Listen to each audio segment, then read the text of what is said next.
5, 4, 3, 2, 1. It's the new Panic Room. It's the show other shows want to be, and the show that authors want to be on.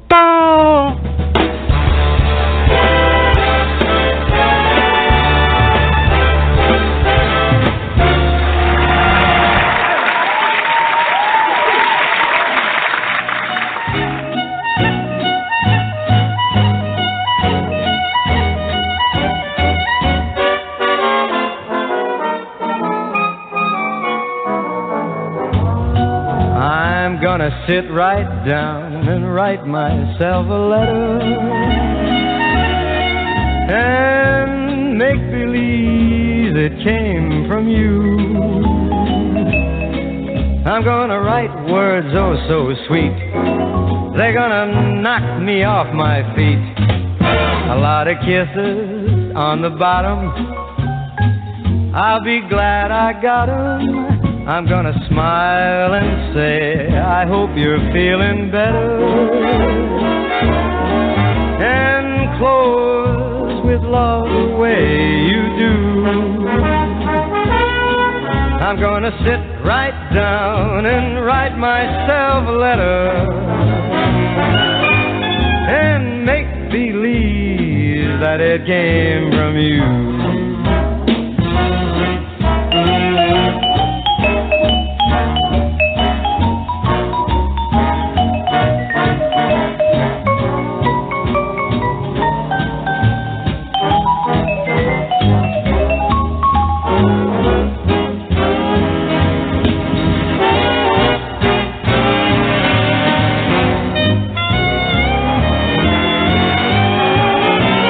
I'll be glad I got 'em. I'm gonna smile and say, I hope you're feeling better.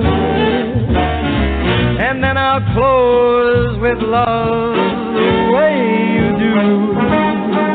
I'm gonna sit down, write myself a letter, and make believe it came. Though I know it's not the same, I'll make believe it came from you.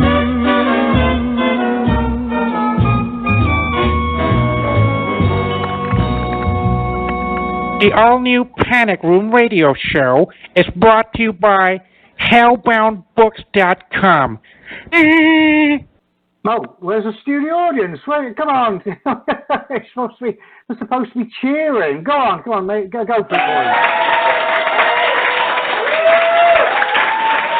Oh, do you know, you cannot get the stuff. You really can't. Anywho, it's the new Panic Room episode 152. I was still going, you know, and all those people who said, really, you should pack in after, like, show 3. Ha! We didn't. Maybe we should have, to be honest, but nah, we have too much fun, to tell you the truth. But it is, I think it's August. Yes, it is. It's August the 8th. Possibly still 2019, but I'm not going to put my name to that because everything's just going so quickly now. It's just, I don't know. I mean, I sort of seem to remember celebrating the beginning of the new millennium, and that was like so many years ago. So maybe I'm just sounding old now, so I'm just gonna be quiet. It's just been one of those days. I think, you know, I have missed her, so I'm gonna bring her on.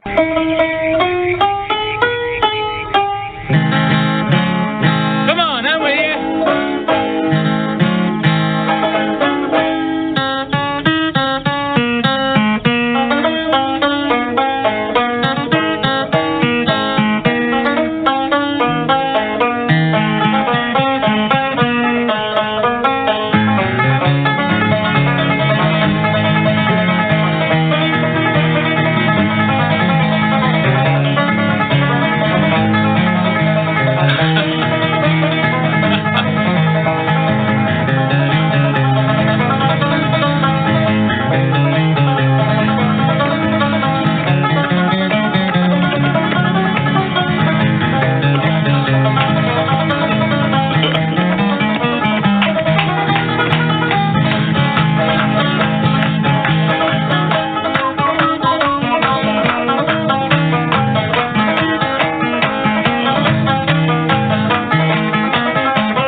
Xtina, how are you this evening, my dear? I am good. I've had one of those days where I've just been tired all day long. So like I can't wait for bedtime. I'm excited for bedtime tonight. Well, I'm sorry we're keeping you awake. I feel bad. I do feel bad. Well, it's not like I do a whole lot anyway, so I'm just going to sit here and, oh my God, this is horrible. So I was, after dinner, I'm cleaning the mess up, and my son tells me, he basically tells me, he's like, how they say, if you don't have anything good to say, don't say anything at all. He's like, well, if you don't have anything intelligent to say, don't say anything at all. So I figure he's telling me to be quiet. I mean, that's what I got out of it. Yeah, but if we had that philosophy on the show, you'd never say anything. So it's a bit unfair. Exactly. That would be a bit unfair, really, wouldn't it? It's just being there and just being there. But yeah, so it's been, obviously we missed last week, and entirely my fault. I took the kids to Six Flags. We stayed overnight because it's like 3 hours away from here, and we were there before most of the staff on Friday morning.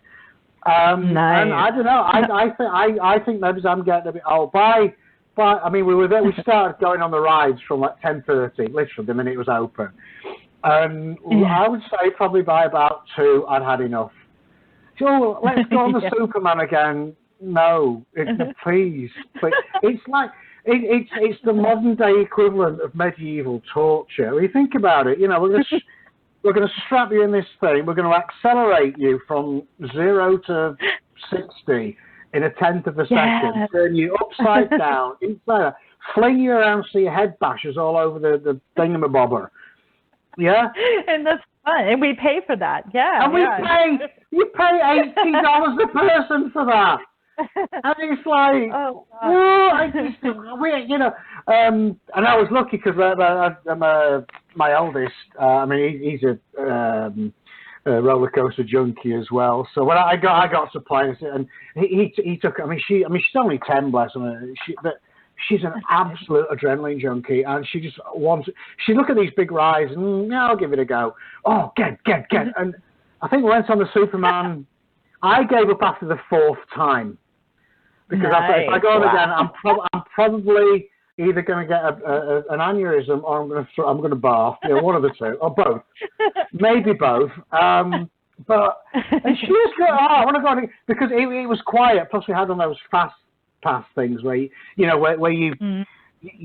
walk past all the people who've been queuing for half an hour and they hate you. They look at you like they just want you to die. Yeah, that was me. So we had that. So literally, we get off, walk around to the back, straight back on again. But all the big ones, she didn't want to go on the little on the kiddie ride. Oh no, oh good lord, no! the biggest scariest shit we can find. But it was great. I mean, we had a great day. So, but yeah, I'd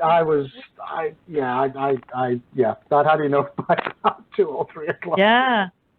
We headed up to Gatlinburg on Saturday, I think it was. Yeah, Saturday.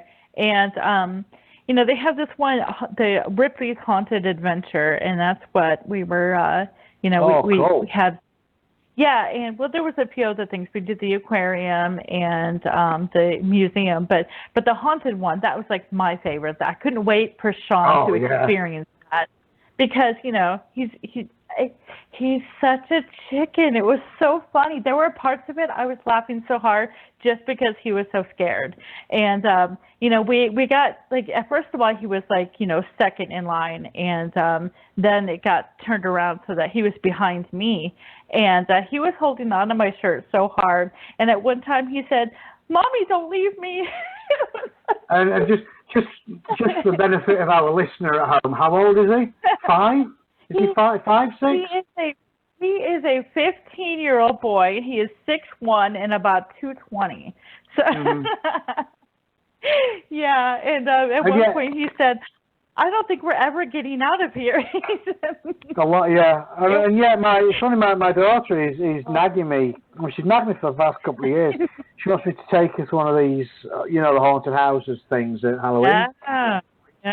And I remember I years ago taking my stepson when he was not long after we moved here, so he was about 14, 15, and he literally wet himself. I remember he was on the floor screaming. But I'll tell you something. I'll tell you, she'll just be, yeah. Yeah, all right, yeah. Because the thing she says now, she's like, I know it's awful. It's like seeing a horror movie. She loves horror movies. She's like, I know it's not real. It's just a movie. She said, I know it's not real. Which kind of spoils the whole fun a little bit, but, you know, it means, what's she going to get out of it? It's just be, Right. No, see, you know, for me, like, scary movies, they scare me, even though I know they're not real. And it was like the same thing. I mean, there were parts that scared the crap out of me, and my heart's pounding, and I got out, and I was full of the adrenaline, and I started to feel faint because of it. But at the same time, you know, I knew it wasn't real, so that's why I was, like, laughing at my kid. But, yeah, I mean, it still scares me. So, I mean, it's still really fun. Well, but if it didn't, we wouldn't bother. It's like the roller coaster, exactly. you know. Yeah, you know, I mean, there's a good chance you're not going to die on it, and it's like the horror movie. That's why people like horror movies, because you get that adrenaline. Bro, you know, you get, no matter how, you know, your rational brain says, it's just a film, but you know, your primitive brain still reacts. You know, you still get the reaction. That's why the jump scare. People only knock jump scares in horror movies, but a lot of them, that's where you get. That's where you get your buzz from. So you get that sudden adrenaline kick, and that's what makes them fun. But I think I'm going to take her. I'm going to take her and just see how she gets on with it. It'll be interesting. I mean, it's not going to scar her for life, and I mean, she's a tough little bugger, so she'll be fine. She'll be fine. If somebody gets too close trying to scare her, she's likely to hit them. That's my one worry. Right. She's a little bit free and easy with her fist, is my daughter. Yeah.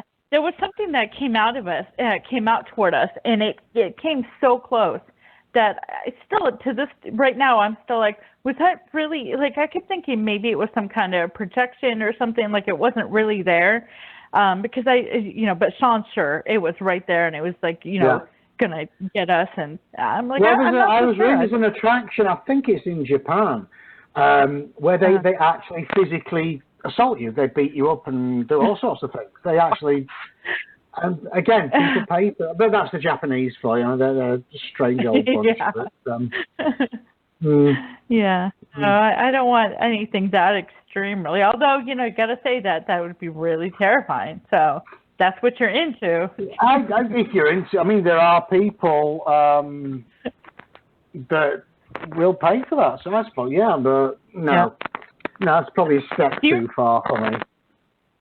Do you remember that movie, The Game? I think it was Douglas. Which one? Michael Douglas was in that movie. Yes, I do. Yeah, that was a good movie. Like you didn't know. So many things were happening. You didn't know, is this part of the game? Is this not? And it turned out all of it was part of the game. That was awesome. I really enjoyed that movie. That was a good one. Yeah. In fact, somebody mentioned it actually a little while ago. Michael Douglas, I saw it years ago, Falling Down. Which, again, it's one of those that sort of slipped into obscurity, but it's a brilliant move. I mean, it's just the guy, his day gets worse and worse and worse.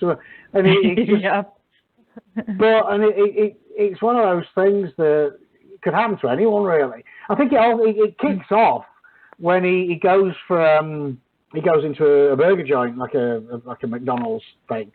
Obviously, they can't say it's McDonald's on the movie, and he goes in and he wants a breakfast thing, and it's like 1 minute past 10. Yes. So no, you can't. And then he said, "Well, I'll have a burger then." They give him this floppy, nasty piece of thing, and he said, "That doesn't look like the picture at all," because they never do they?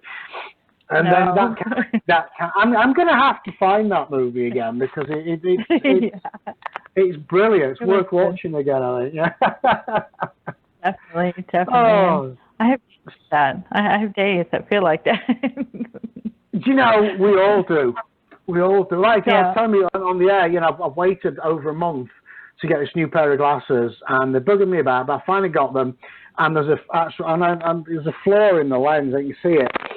And big, I don't know. So I'm going to have to take my time to take them back, wait another fuck knows how long to get some more. Oh, do you know?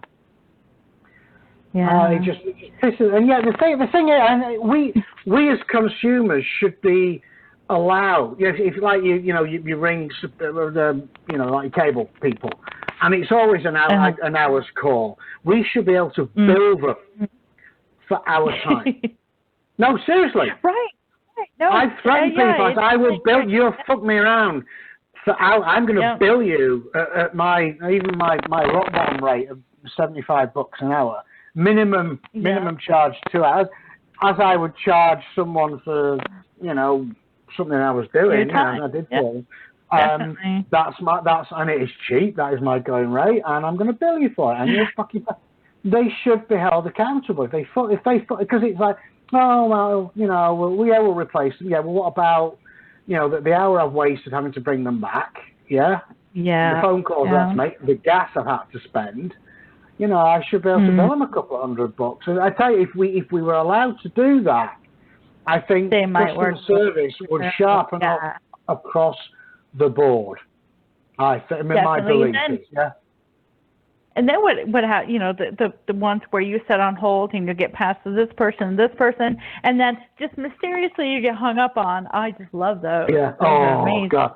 Well, the thing is, they take all your information. Now we'll pass you on to such and such a department. So you go to. And they don't know what's going on. Can I have your details? Well, I've just given to the guy. Oh, well, yeah, can I have it? Right. And what's the problem? I just spent 20 minutes explaining it to the numpty. What's the point? Yeah, exactly. And then they say, well, if you want, when we're finished, we can pass you on to our customer complaint department.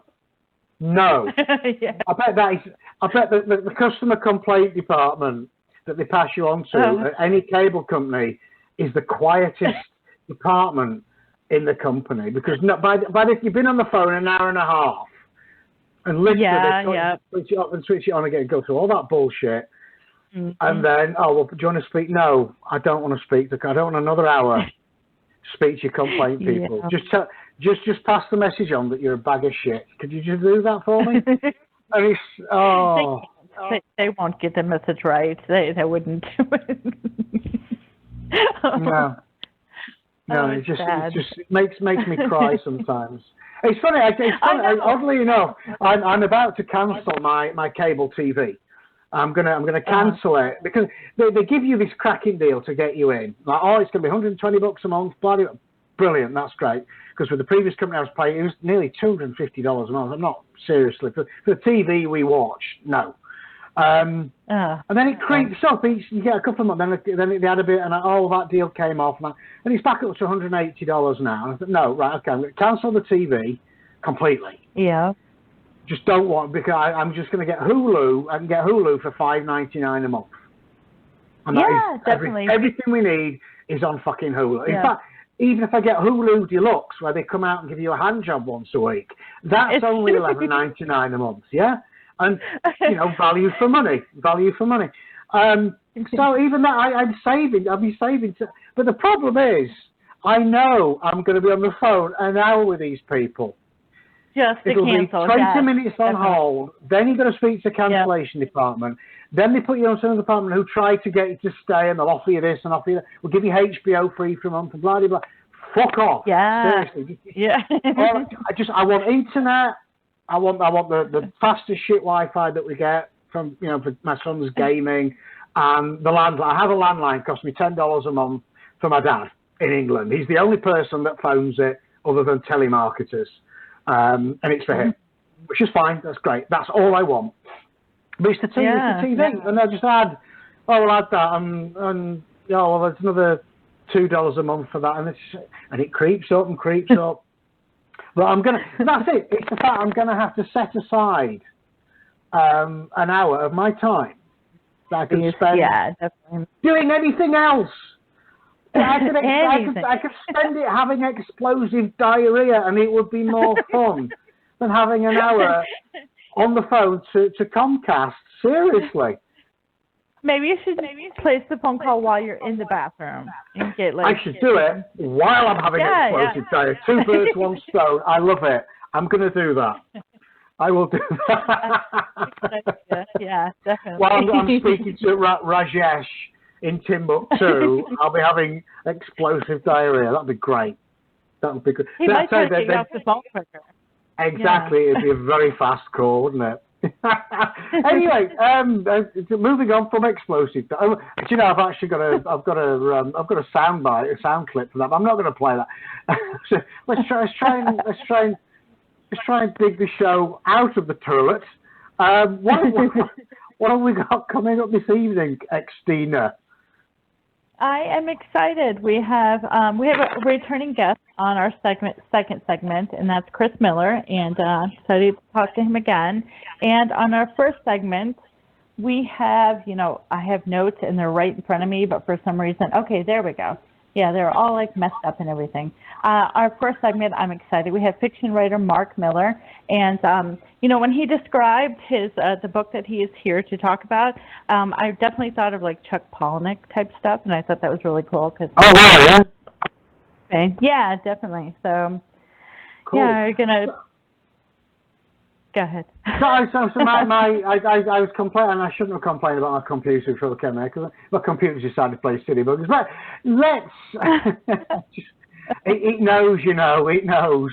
I'm talking about planning on replacing it, and it's always a sad moment for me, because, we've been through a lot, this Mac and I, for the past 5 years, but I think she's on her last legs now, she's getting that, and I'm going to have to bite the bullet and get a new one, but it'll be a sad moment. It will be a sad moment, but I need something that's a little bit faster. So I tell you what we're going to do. I'm going to let you. Sort of introduce the first guest. Okay, our first guest is fiction writer Mark Miller. Woo!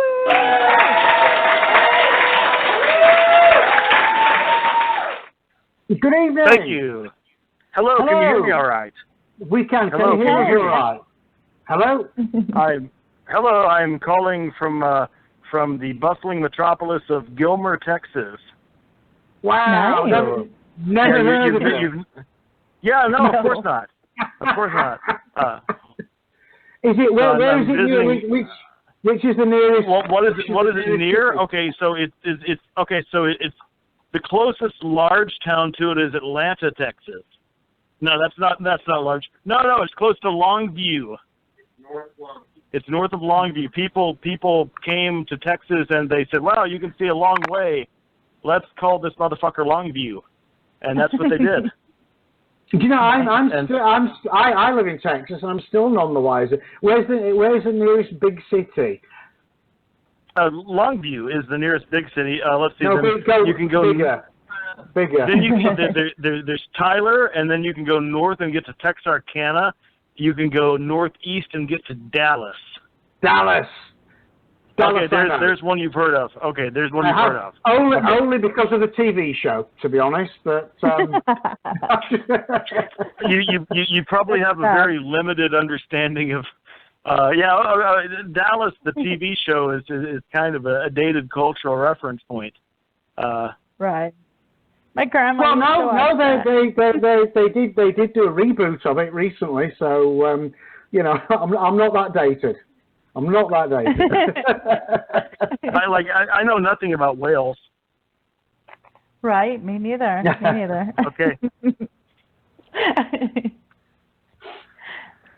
I'm just sitting here listening. Wow, you guys actually sound like that. That's neat. Yes, we do. Mark's here to talk to us about his. I love the title actually, "The Librarian at the End of the World." Yes. Which sounds. I love the tagline. I'm going to have to read the tagline out. It's fantastic. It's something for everyone. It's a book about a librarian, his favourite tie, love, lust, revenge, underground sports leagues, water wars, philosopher cops, porn, drug mules, illicit cheeses, uranium-235, rogue insurance salesman, Vikings, and the end of the world. I don't think you've missed anything. I think that and there's still crammed in there. It's a very busy book. When I was first trying to get this published, agents I would talk to were like, this is just too all over the place for me. Okay. Well, that's you then. And, Okay, goodbye. Moving on. Yeah. So okay. Well, it was nice talking to you. And I guess we won't ever interact in the future because I am all over the place. It sounds great. I mean, is it comedy? Is it bizarro? I mean, where would okay. So it's absurdist comedy, and and also I've heard from one reviewer that it was apparently dark humor in places, which I can get. So yeah, but mostly it's absurdist comedy. I guess a lot of kind of Christopher Moore stuff or Thomas Pynchon or. It was really cool. One of my reviewers compared me to Thomas Pynchon, which blew my mind. So no, you don't mean that. That's crazy talk. But like, yeah, that's kind of. I read stuff like that, and I love stuff like that. I like the old Monty Python, of course. Yeah. And so just and I wanted to see if I could do that in a book form, and I think I've been successful at it. I had a lot of fun writing it in any case. I laughed a lot when I was writing. I have to ask. I assume you're a Douglas Adams fan. Oh yeah, for sure. I read those when I was in sixth grade. I could see Douglas Adams all through this, and I'm big fan of Douglas Adams, So and Harry Pratchett and all those. So I'm a huge fan of all those. And then Joseph Heller, of course, and Kurt Vonnegut, and all the big ones, So I've read all those, and I guess internalized a lot of that, and like thought that's what a book should look like.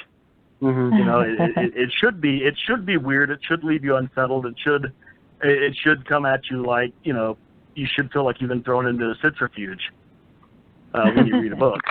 And I like that.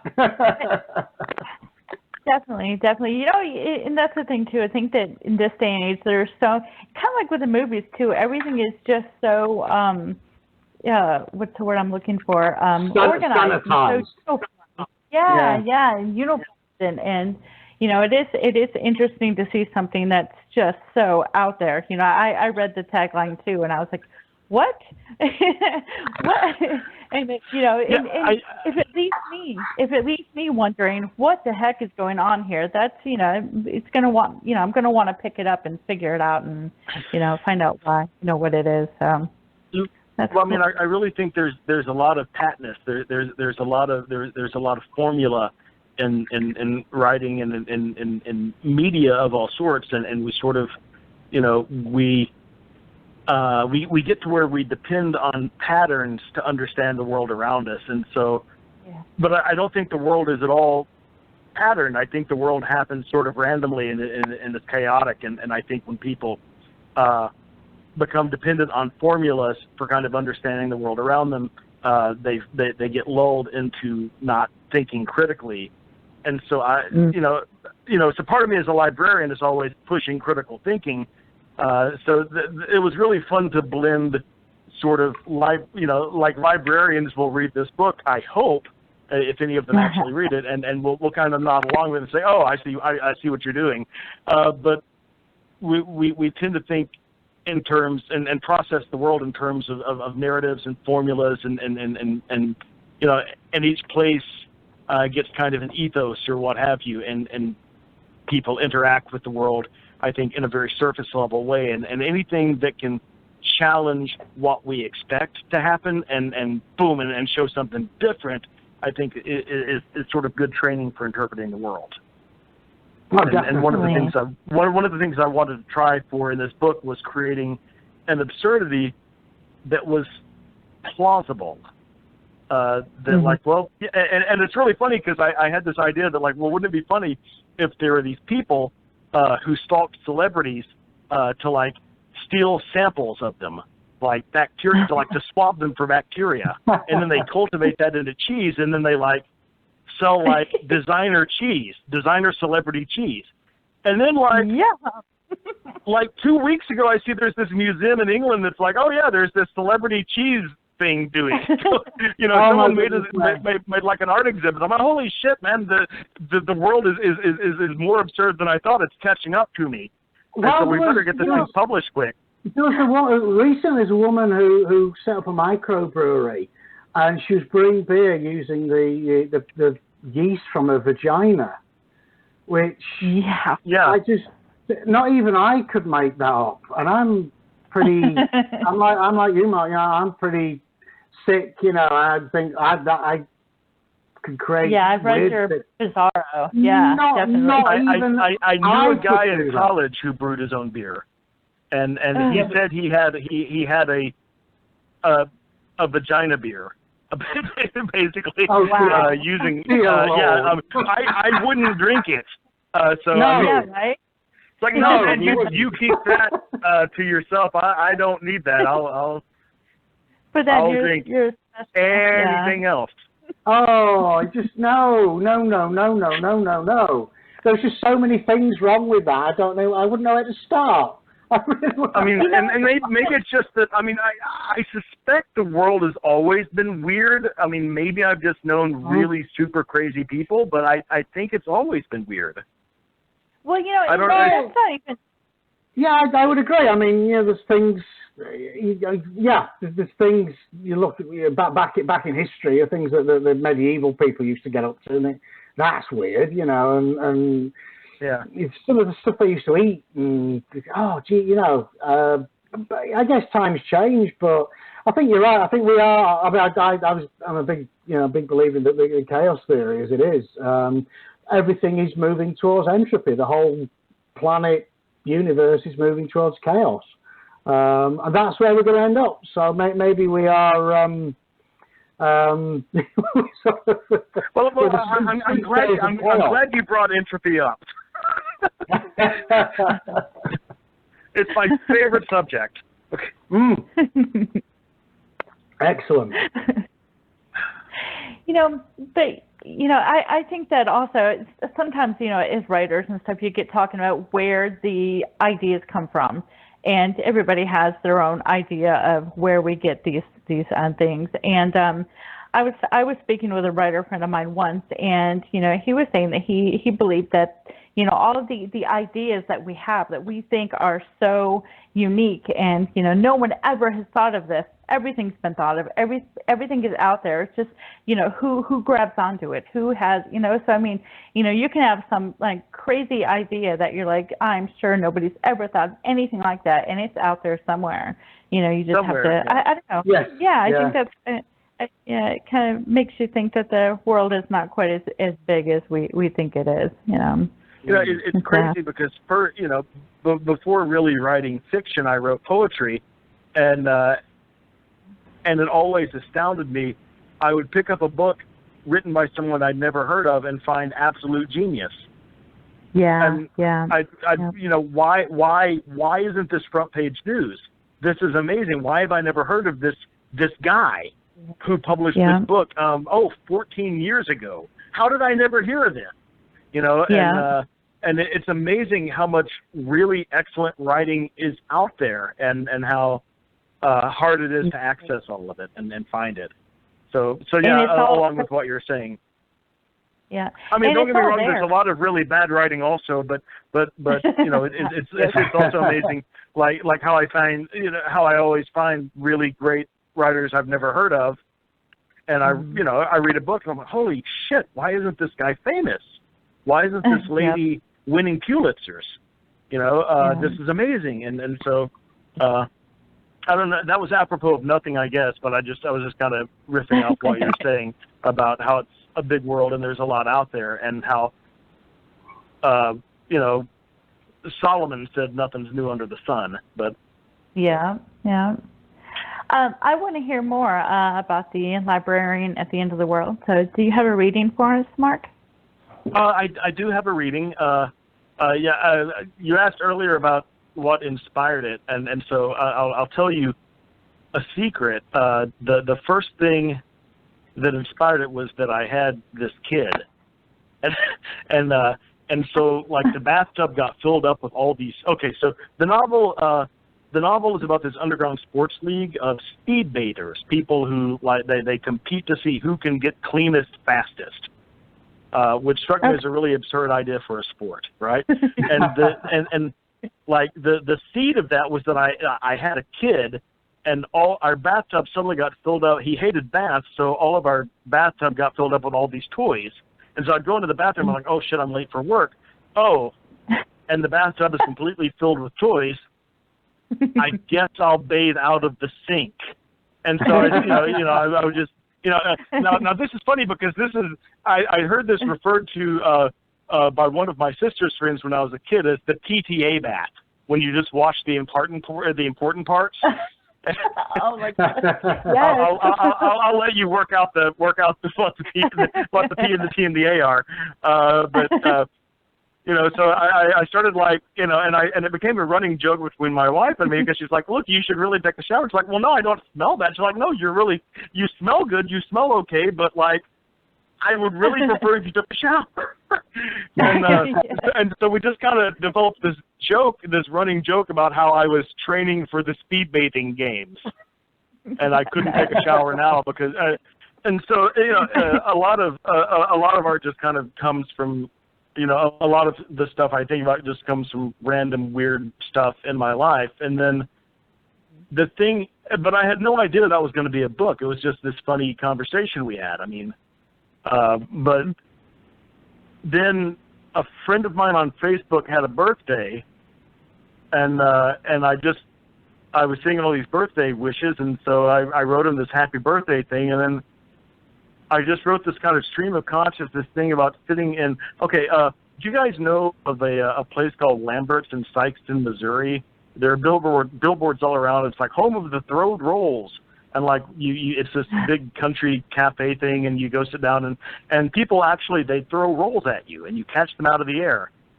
And nice. And is this part of the charm? I mean, they're really good rolls. I mean, I would recommend Lambert's to anyone, but it's this really kitschy place. And it's like it's all Elvis and Jesus and George W. Bush and Reagan and the Twin Towers and the Eagle and we're gonna kill Osama or whatever. And it's all the patriotism and country western stuff. And so I wrote this thing just out of nowhere on his Facebook page, and then he wrote back and said, I have no idea what to say to this. And so I was like, shit, I've got to write a novel about it. Yeah, that's cool. But this is not something I cleared with you guys first, but do you guys want to hear the very first thing I wrote on this book? Yes. Oh, sure, of course. Yeah. Okay, so the protagonist is Ramdas Bingaman and his wife, Coletta. So Coletta and I are sitting in a restaurant in Missouri after driving half a day south. The restaurant is famous for throwing rolls at the guests. I pluck one out of the air and dip it in a bowl of honey. The place is rich in kitsch. Every surface is American flags, Jesus, Elvis, Reagan, George H.W. Bush, George W. Bush, and the Twin Towers. Above the bar is a TV tuned to a country music video channel. I glance back and forth between the menu and the TV. I am contemplating hog jowls as a fact, not a concept. On the screen is a new video by country sensation J.T. McDrew.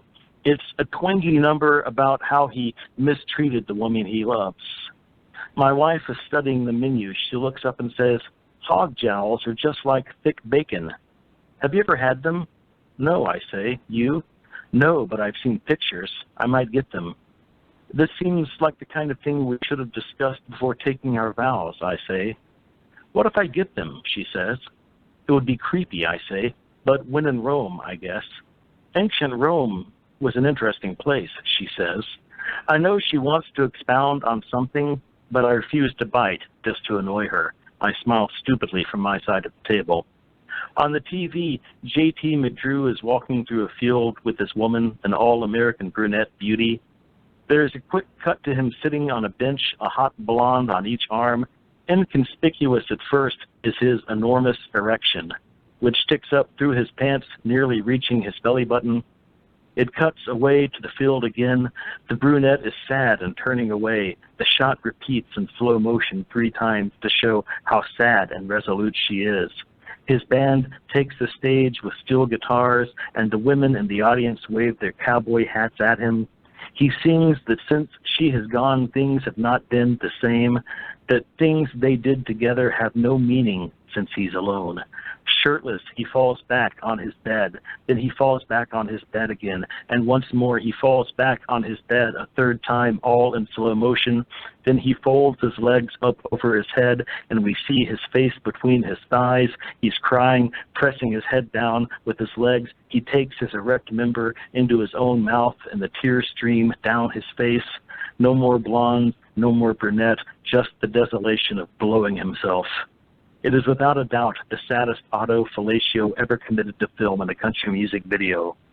Coletta looks up from the menu and says, "Hog jowls, I'm doing it." A warm roll hits me in the side of the head.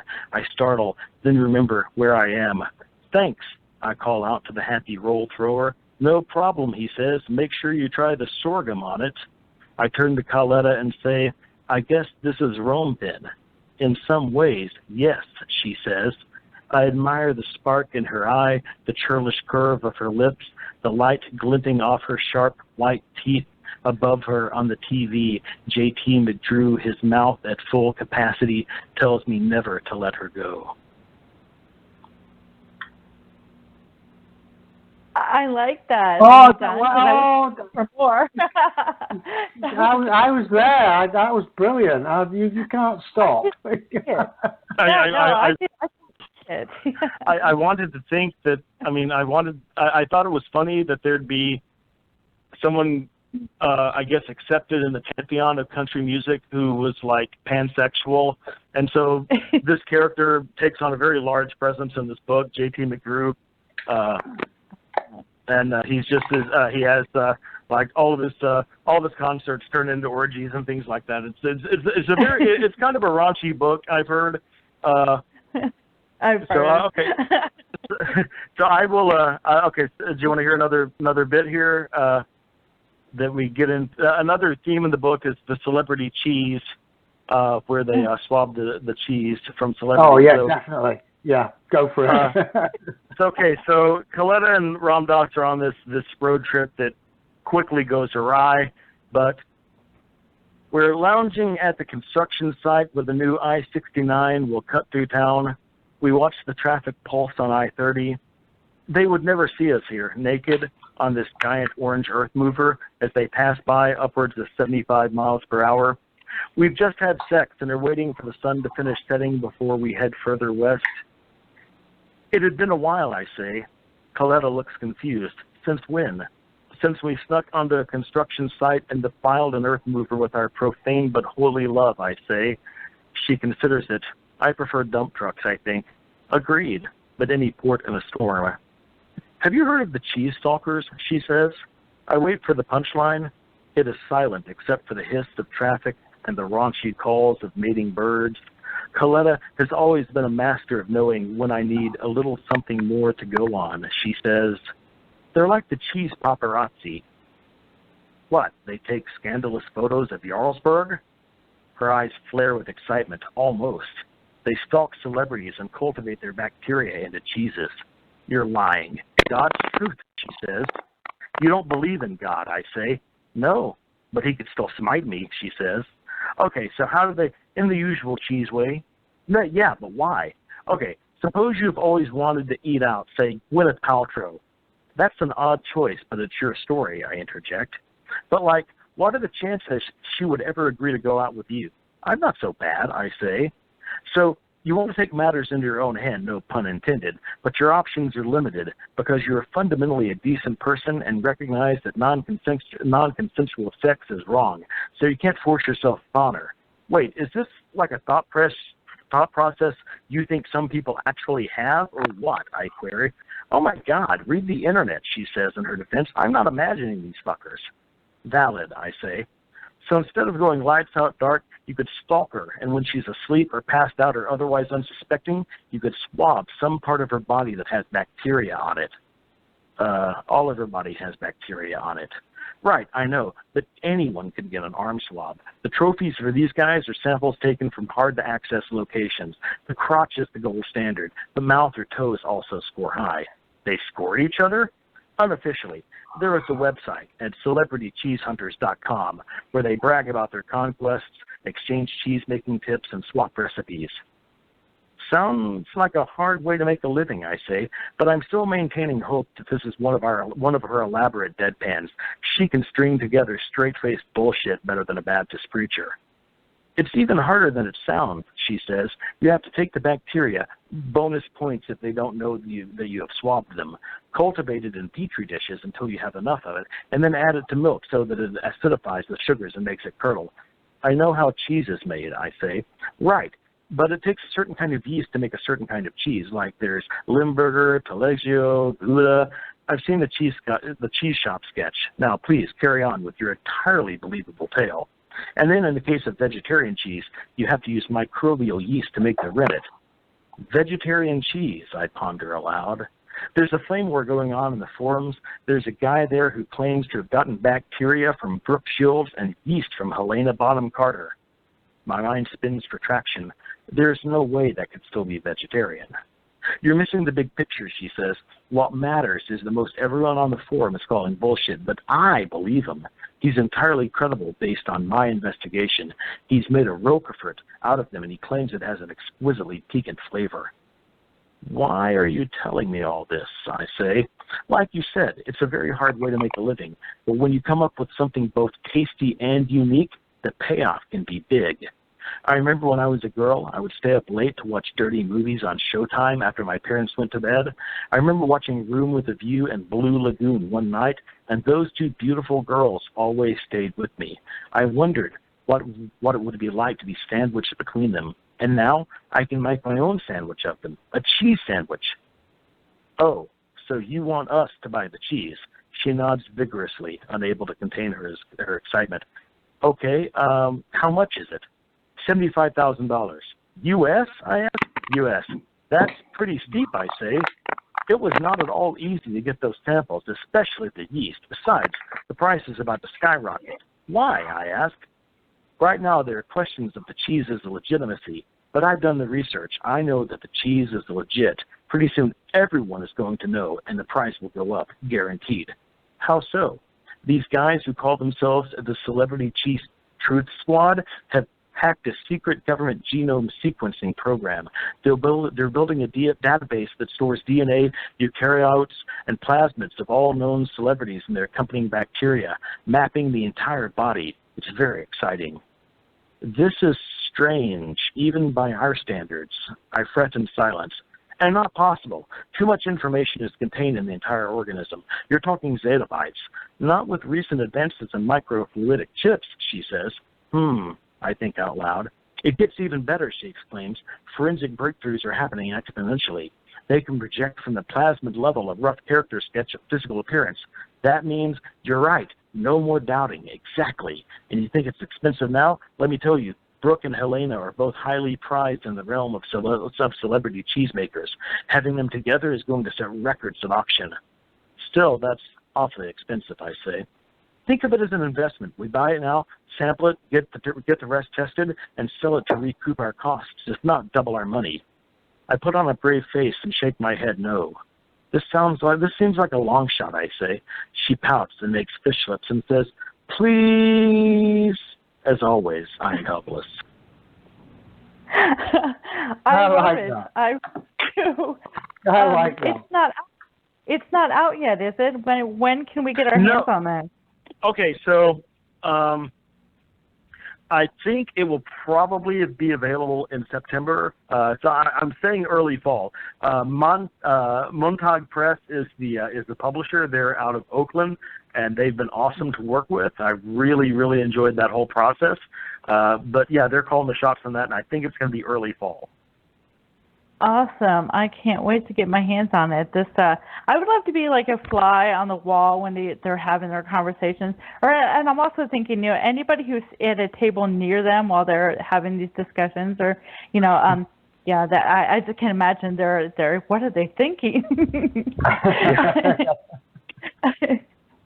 So there's a lot going on, and I wanted not to call attention necessarily to the humor of it. I just wanted the absurdity to happen so that it would seem I guess, almost plausible, because it is almost plausible. There's so much going on in the book that mirrors what's happening in real life, and I think ultimately, okay, I'm not going to go there, but I'm definitely I'm trying not to make it slapstick, funny so much as sort of deeply sort of unsettling funny. Right. I enjoyed the nod to Monty Python as well. The Cheese Shop sketch is one of my favourite sketches, and it's just Venezuelan beaver cheese. Venezuelan beaver cheese. You know, it's really funny because the first draft I wrote on my computer was actually called Apocalyptic Beaver Cheese, based on that sketch. Because I knew the book was going to be about cheese, and I knew the book was going to be about the end of the world. And so I've got a folder on my hard drive still that says ABC drafts for Apocalyptic Beaver Cheese. That's fantastic. But yeah, Monty Python was such a godsend. I was, in this small town in Minnesota, and there's nothing there, and all of a sudden I got public radio, public PBS, and I'm watching Monty Python late at night. And it was the only thing that seemed like really absolutely hysterical to me, and so I'd try to find other people at school. Hey, have you heard of Monty Python? Who? No, you got to watch this thing, and no one really seemed to get it. I was all alone, but it was a total godsend to me. So I'm so glad I found that. Well, I hate to say it, but we are just about out of time for our first segment, and this has been awesome. You've been a great guest, and I can't wait to have you back. And everybody, look for The Librarian at the End of the World. Hopefully, it's going to be out in September, and we'll have to have you back on to read more. Okay, well, I would appreciate that. I've had a lot of fun. Thank you so much for having me, and I will let you guys know as soon as I know the release date. And the cool I'm working on a trilogy in the same vein, so there will be 3 books like this. Oh, fantastic! The next one is going to be called The Two-Headed Lady at the End of the World. So yes, I like it. I like it. But yeah, we need you need to, once it's released, we need you back on to read more. In fact, read all of it. I think that's what we're going to do. We'll have 6 okay, hours. Thank you so can much. Read the whole thing.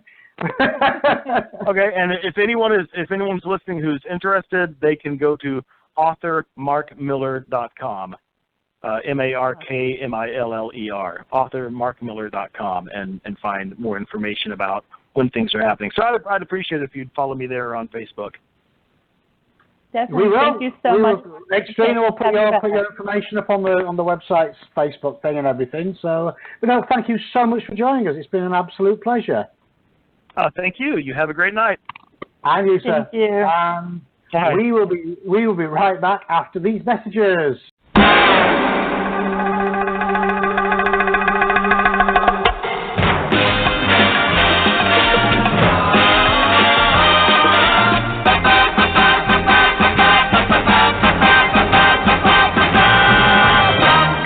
Radio Show is sponsored by Hellbound Books, purveyors of all manner of dark fiction. You can find the publisher along with links to all their available works across platforms at hellboundbookspublishing.com. Hellbound Books is proud to be the first in the indie publishing business with a very own app on both Google Play and the App Store. In the mood for something steamy to read, check out new erotica author Jennifer Lynn's website at jenniferlynnerotica.com. You can find James at his website, www.jameslongmore.com, and Xtina has an author page found on the Hellbound website. Don't forget to follow the Panic Room Radio Show on social media. Our Facebook page, Unofficial The Panic Room Radio Show, Twitter at Panic Room Radio, our YouTube channel, The New Panic Room Radio Show, and come visit our website at www.panicroomradio.com.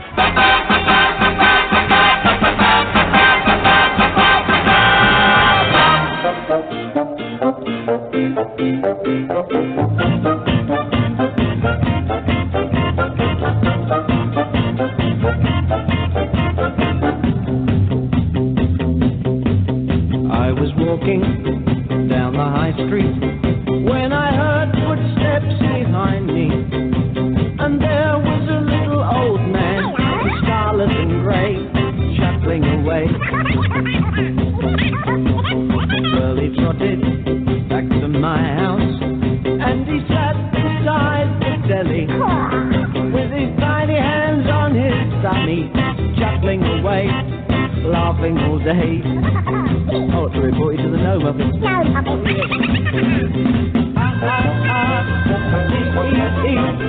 I'm a laughing gnome and you can't catch me.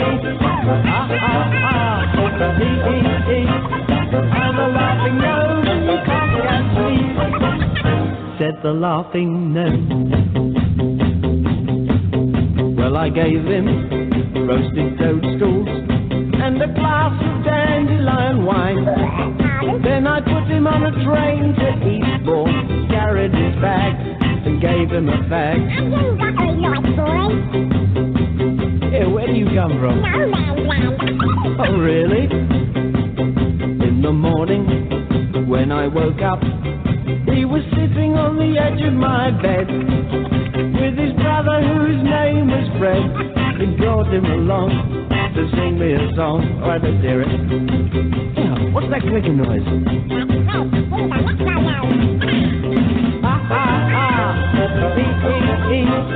I'm a laughing gnome and you can't catch me. I'm a laughing gnome and you can't catch me. I'm a gnome. Haven't you got a gnome to go to? No, we're nomads. Didn't they teach you to get your hair cut at school? You look like a rolling gnome. Yeah, not at the London School of Economics. Now they're staying up the chimney, and we're living on caviar and honey, because they're earning me lots of money fighting comedy pros for radio shows. It's the gnome service, of course. Ha ha ha, hee hee hee.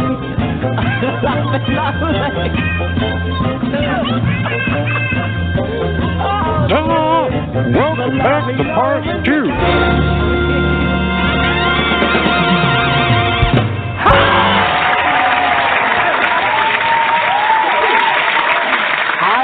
I'm back, and I'm just going to pretend I pressed the wrong button there deliberately. I didn't, but we can take it out in post, obviously, which is great. But Alex sticking there. Ha ha! What is new, pussycat?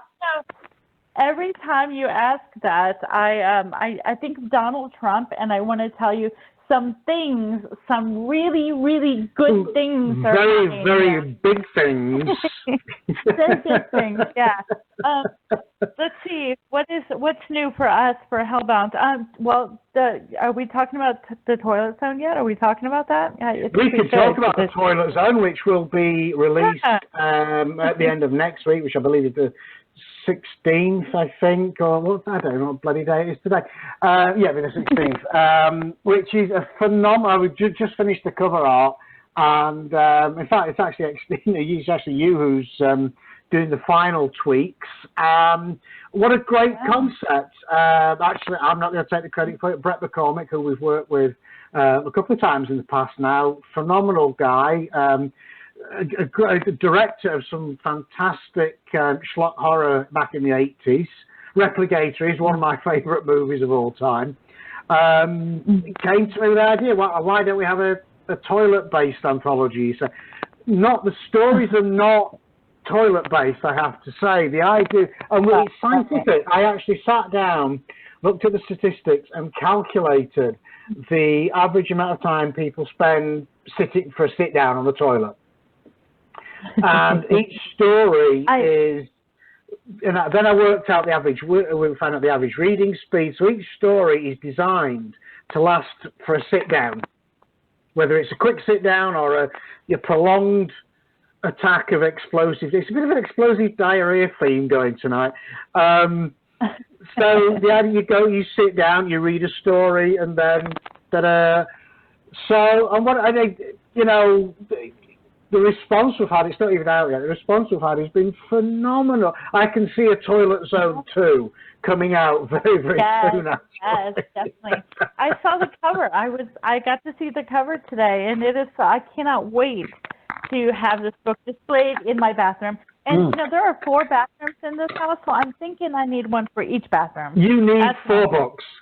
We have 3 bathrooms. Yeah, we need one for each bathroom. definitely. Yes, but you it's, do. Yes. I mean, there was a whole series of sort of bathroom readers. I think it's called the bathroom readers. And I had one. I've had one, and they're great just to pick up and read. Yeah. Because it's one of the few places.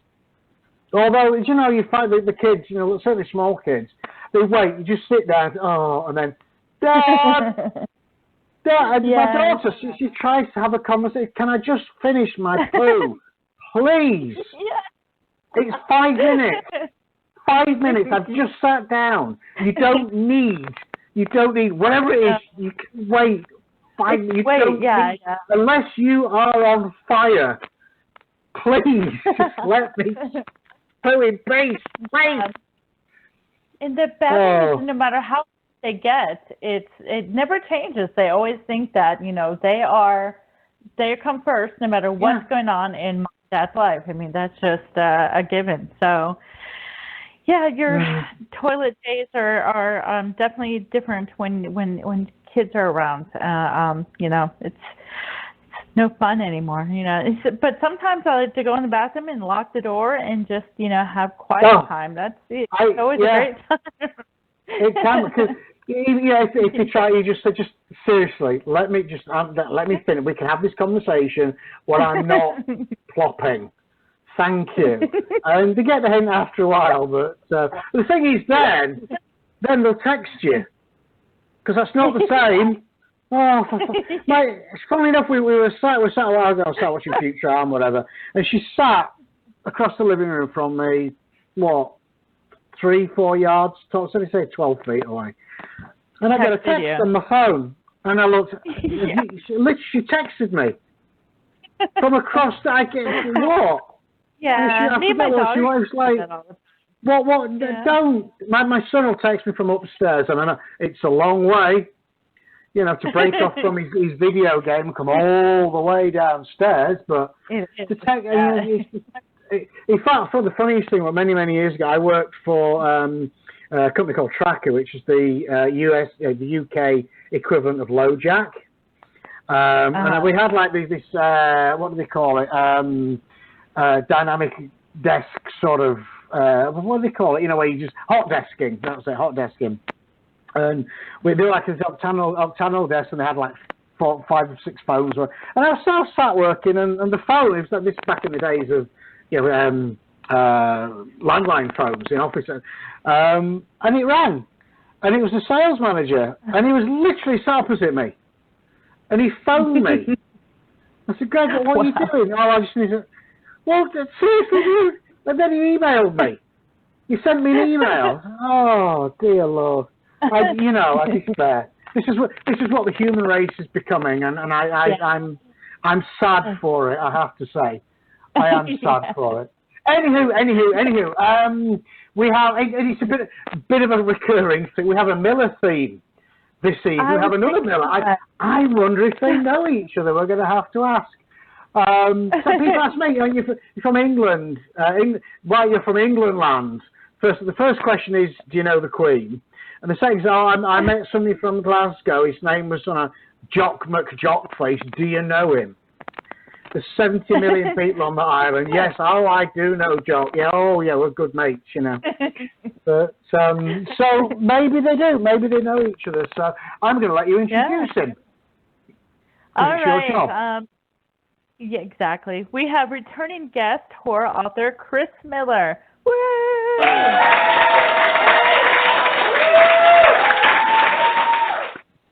Good evening. Woo-hoo. Well, hello. Yeah. How are you, sir? How are you guys?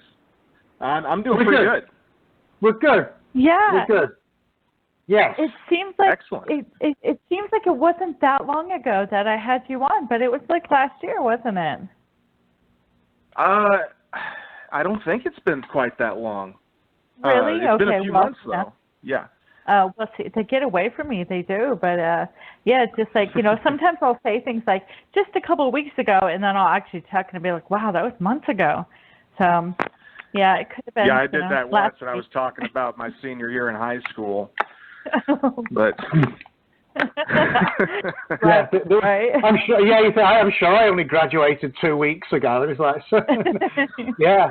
Well, I've been working for all these years. Okay, I earned it. Yeah, Right. I was talking again. I've mentioned my daughter a lot tonight.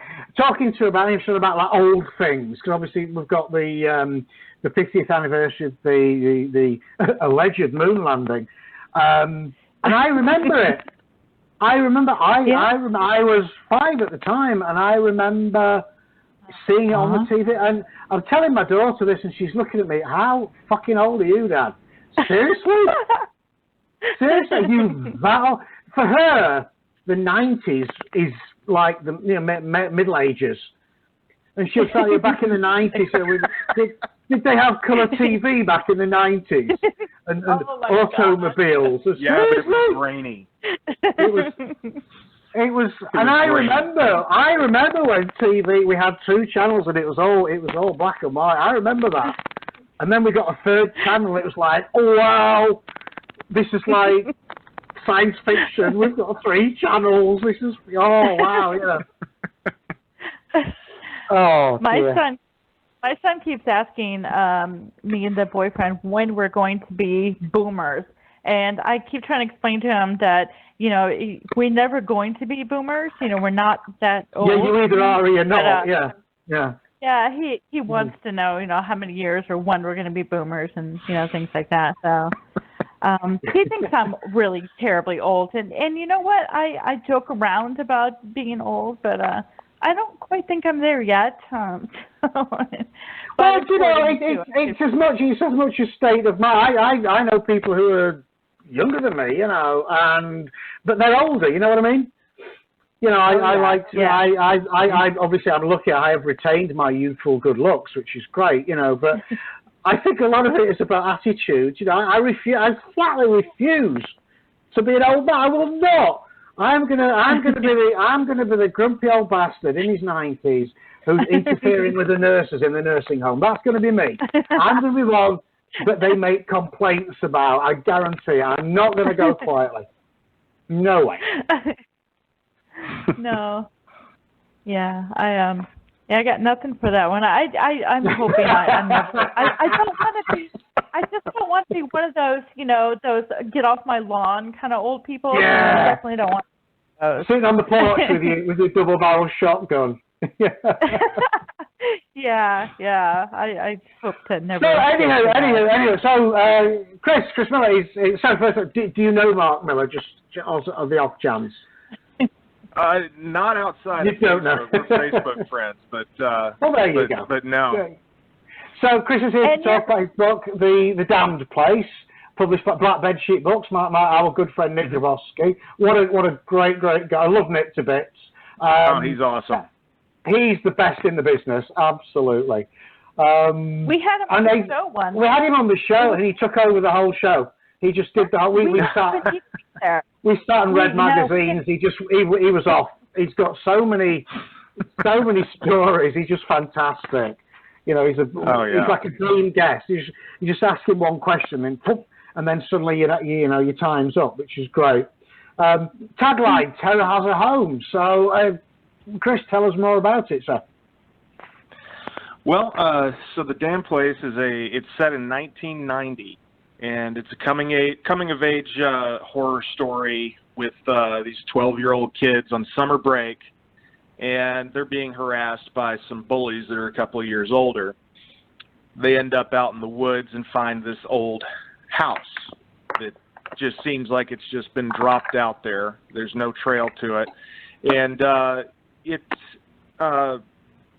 just fallen to pieces. So they go to hide there to try to get away from the bullies, and one of them discovers in his panic trying to get away that he actually wanders into an alternate reality from ours.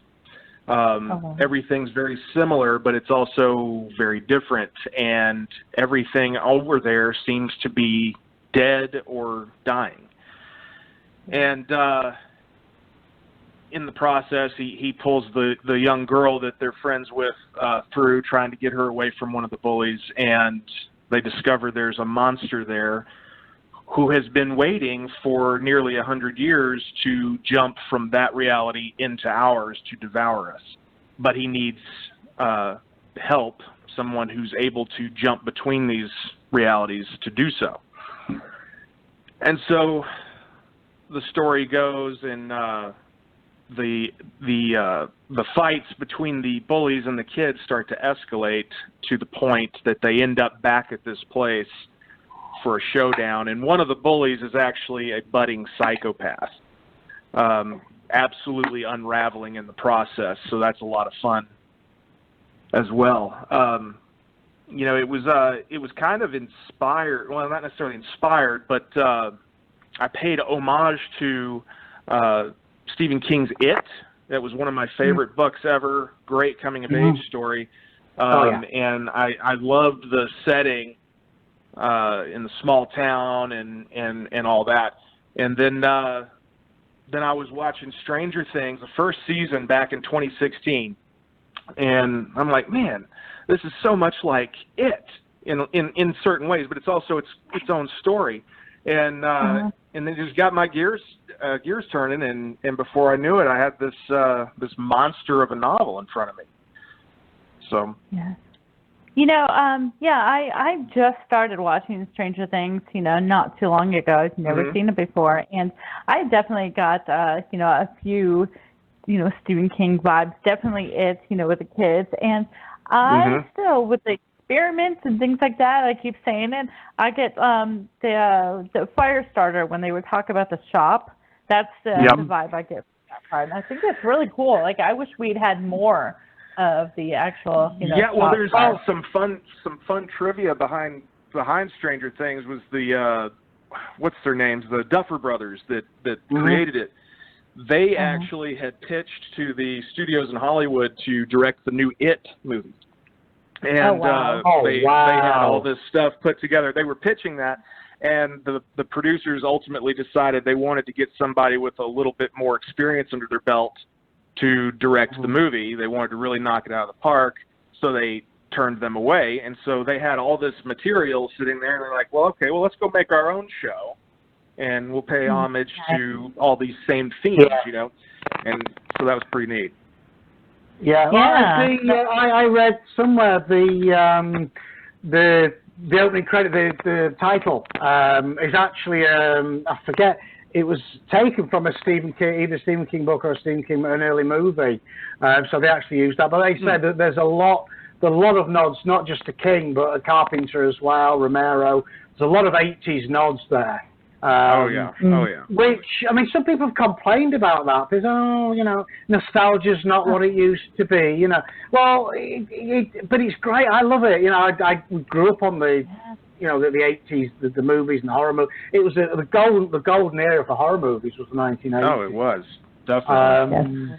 You know, and I love it. I mean, you know, I binge watched all the seasons actually. Just, you know, binge watched season 3 in a few days, and it was like, absolutely, I loved it. Absolutely. And there's another film called... It was epic. Have you seen the Summer of '84? Yes, again, I have. Similar idea. Again, it's not supernatural, but it's a great, like say, Stand By Me, Stranger Things, It, coming of age sort of story. Incredibly well done. You know, the kids, where they get these child actors from, I don't know, but they are phenomenal. Absolutely phenomenal. Yeah, you know, whenever we talk about like I always want to say the body, Stand By Me, I'm reminded of our book, James, Blood in the Woods, by J.P. Willie, and and you know what, I have to always do a shout out to the guy who narrated that, because he did such a great job. He really did. I look through our books now, and I'm like, who can I, you know, what can I toss, you know, what can I tell him to narrate, because I think he's just great. So, yeah. Sorry about that little rant, but I was excited. Oh, so Chris, do you ever? I want to hear more about The Damned Place. Do you have a reading for us? I do. I want to set it up just real fast if I can. Definitely. So the novel is pretty long. It's almost 600 pages, and there's actually a novella inside of the novel that tells the backstory of this house in the woods the family that lived there and their dealings with this cosmic monster that's trying to break through. And basically, it's set in 1906, and this young man has watched his father be murdered, and his mother and his sister and his little brother kind of all descend into madness, and he's been left to try to feed this monster so that it can become incarnate in our world. And so these are his last few journal entries. October 23rd, 1906. I managed to fetch the supplies from Roscoe's cart. Took some doing, I tell you true, but I also disposed of the wagon. Horses, too. 2 fine mares. The glutton ate them greedily. Strange, the horses and squirrels don't seem to cause nearly as much growth in the thing as Roscoe did, or even Daddy's wormy corpse. I have moments of horrifying sanity in the midst of my waking nightmare now. These moments have me thinking the most awful things I could not bear to consider under normal circumstances. Yet there is nothing normal in my life anymore, nor shall there ever be again.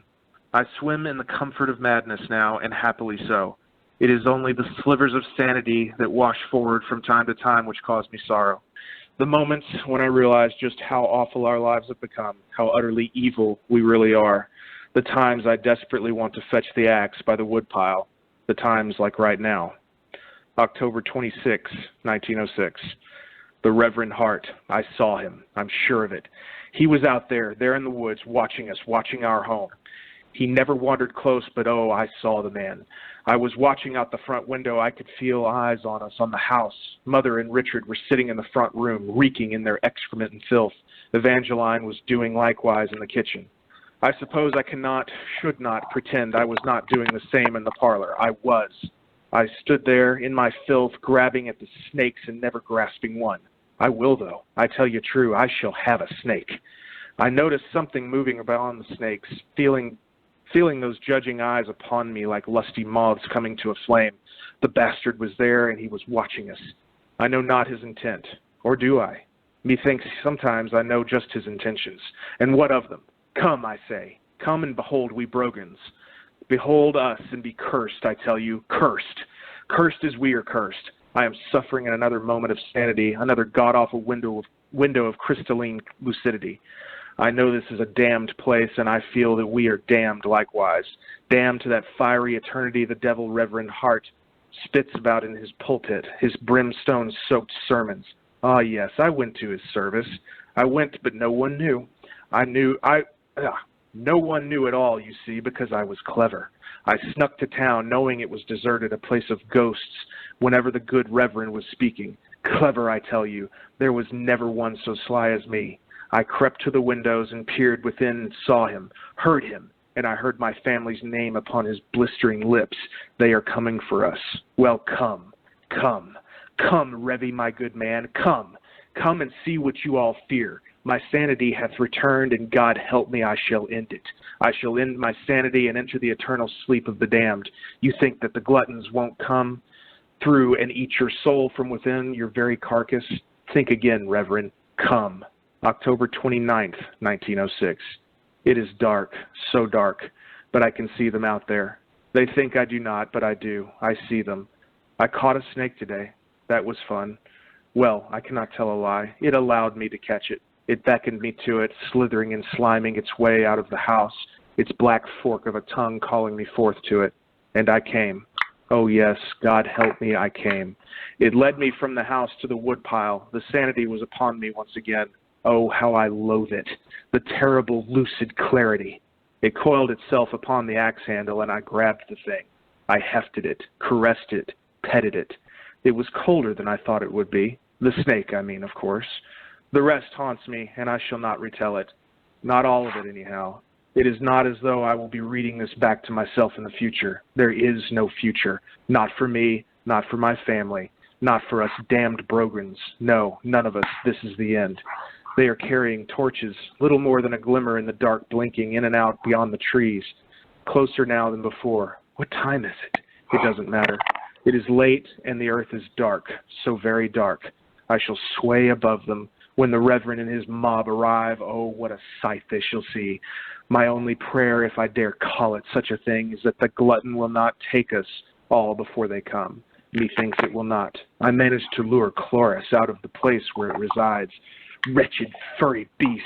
Yes, I lured her out and I put her to pieces. I have never laughed so boisterously in all my days. The lucid sanity washing over me was a delight for the first time in an age. How I savored it. I know not the details or the mechanics, but it seems she had some power within her to open the doorway, something within her will that could tear the walls down between our worlds. The glutton has this power too, but he is weak at the moment, malnourished. It needs time. It takes him great effort to open the door. That is why he needs meat, the meat of this world, of mankind, to draw strength. Chloris was his helper. He found her, and she found Mother. Mother has the power too, I have found. Had the power, forgive my joke, ha-ha. It was the pair of them, Mother and Chloris, working in tandem to bring the beast into this world. Without them, he'd never have been able to come through. But Mother and Chloris were caught off guard. Oh, clever me, I caught them off guard. Mother screamed and wailed and begged for her life and the life of the broken knew, that goddamned demon of incest growing within her stinking belly. My brother, my nephew, God, what have we become? I am no better, I know that. I could never really deny it, even in the rapture of madness. Evangeline, my sweet dear sister, she was taken with the fever that possessed Mother. That wretch Chloris infected them, I tell you true. It was she, that rabbit, pig, insect, demon Chloris. I curse the day you were born and all of your kind, demon. I am of reasonable confidence that the door is closed.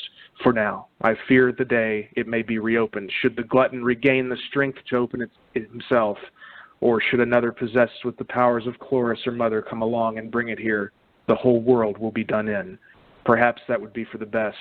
This world, what good is there in it? What good there seems to be, what good I thought there was in my family, look at what has become.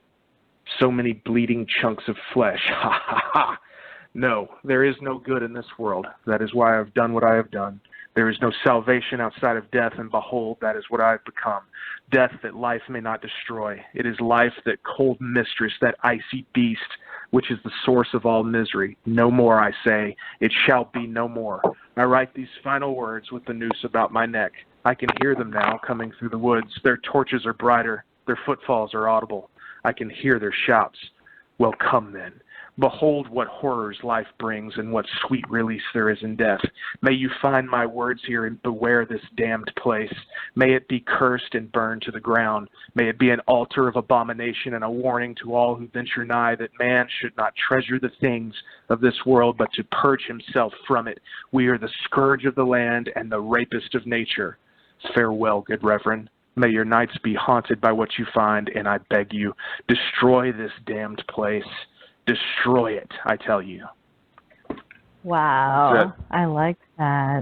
You read. Too. Fantastic reading. That I was there. That was brilliant. That was brilliant. Wow. Thank you. I had a message for you. I think, and I'm hoping that this is, it's supposed to be funny. I hope. I don't know.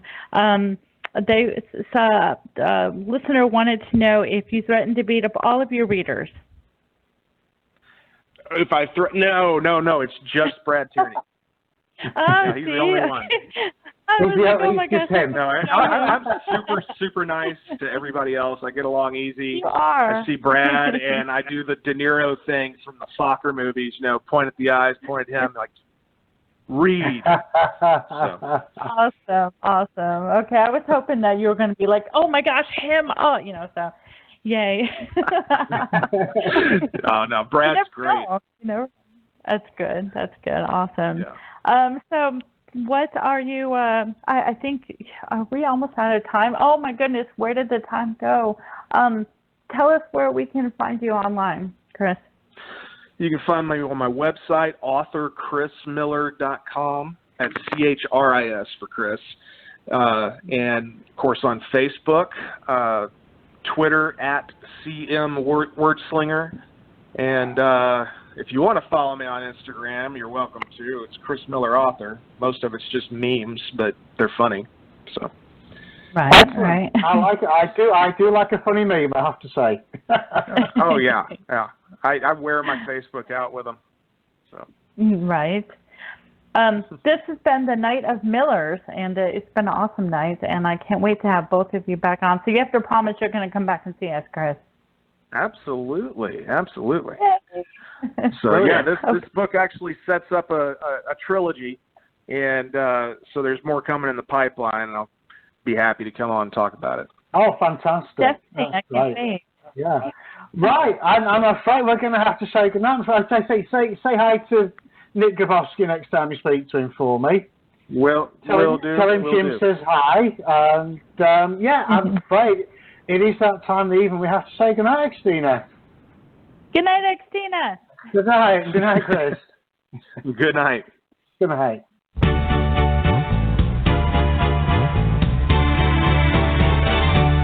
Oh, yeah, I'm the great pretender. Pretending I'm doing well. My need is such, I pretend too much. I'm lonely, but no one can tell. Oh, yeah, I'm the great pretender. Adrift in a world of my own. I play the game, but to my real shame, you've left me to dream all alone. Real is the feeling of make-believe.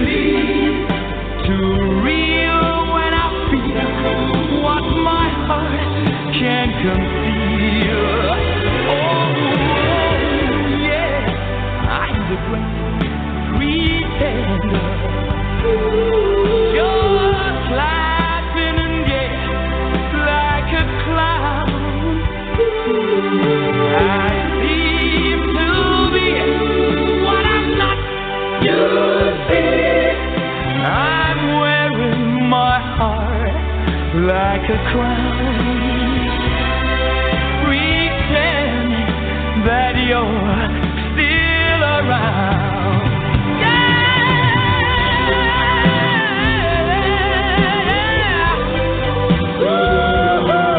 Too real when I feel what my heart can't conceive.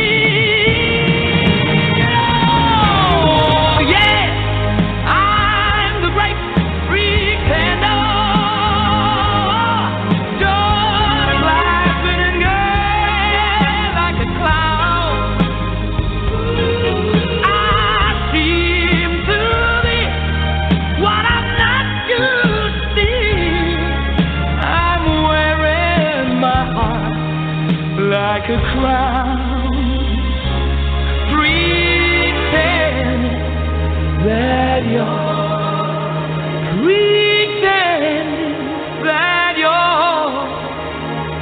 still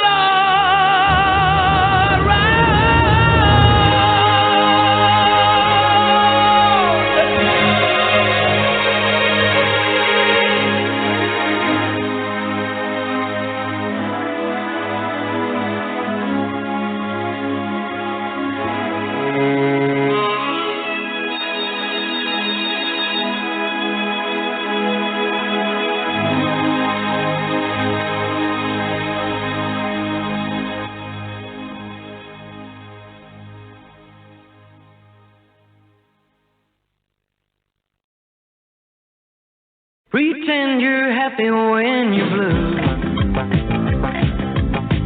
It isn't very hard to do, and you will find happiness without an end if you pretend. Remember, anyone can dream, and nothing's bad as it may seem. The little things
can call your own. Just close your eyes, you'll be there. You'll never be alone. And if you sing this melody, you'll be pretending just like